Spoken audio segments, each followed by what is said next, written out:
ნებისმიერი ადამიანი და კომპანია შეიძლება აღმოჩნდეს კიბერთაღლითობის მსხვერპლი. რა ვითარება იყო ამ მიმართულებით გასულ წელს და რა არის დაგეგმილი 2026 წელს კიბერუსაფრთხოების შესახებ მოქალაქეთა ცნობიერების ამაღლების მიზნით. ამ საკითხებზე გვესაუბრება საქართველოს საბანკო ასოციაციის კიბერუსაფრთხოების კოორდინატორი ინგა ქარჩავა. ყალბის შეტყობინებები და თაღლითური სქემით მოქალაქეთა ფინანსების დაუფლების მიზნით მცდელობები 2025 წელს ხშირი იყო. გასულ წელს ყველაზე მეტად კიბერთაღლითობის ერთ-ერთ ფორმას ფიშინგს მიმართავდნენ. იგივე ონლაინ თაღლითობას, რომელიც ყველაზე მეტად პირად მონაცემებს აყენებს საფრთხის ქვეშ. როგორც ინგა ქარჩავამ განმარტა, ფიშინგი და სხვა კიბერსაფრთხეები კვლავ გამოწვევად დარჩება 2026 წელსაც. მან მოქალაქეებს სიფრთხილისკენ კიდევ ერთხელ მოუწოდა და ამ მიმართულებით გარკვეული რეკომენდაციაც გასცა.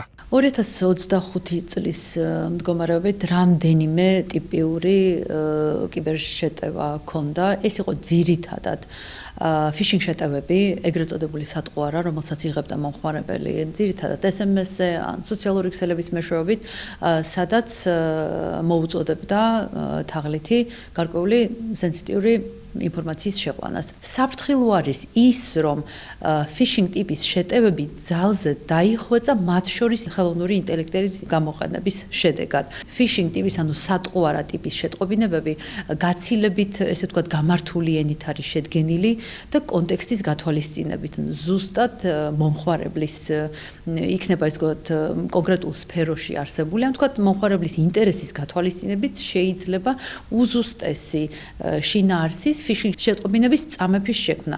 ამიტომ ამ მხრივ არის ძალიან საყურადღებო, რომ ყველა მიაქციოს ყურადღება ესეთ ტიპის მოწოდებას, რომელიც არ არის მომხმარებლის მიერ ინიციირებული, რომ თუ თქვენ არ ხართ კონკრეტული მომსახურების ან პროდუქტის მომთხოვნი, ხომ? აი ესე უცნობისგან უეცრად მოსულ შეტყობინებას არ უნდა მიუყვეთ. ერთეული მომხმარებლისთვის კიდევ უფრო საყურადღებო არის პირადი ფინანსური ინფორმაციის დაცვა.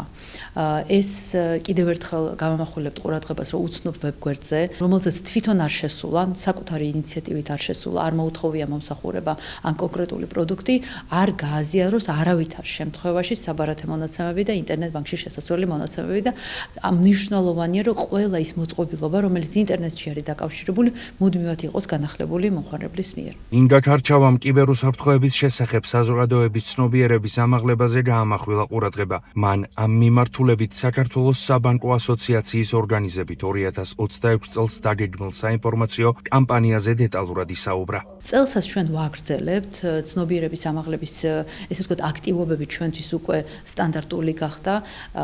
ამას ვაკეთებთ სასწავლო დაწესებულებებში, უმაღლეს სასწავლო დაწესებულებებში, როგორც არის სხვადასხვა უნივერსიტეტები, ასევე რეგიონებში შარშან ქონდა გასვლითი ღონისძიება, სადაც სკოლის მაღალი კლასის მოსწავლეებს გავაცანით.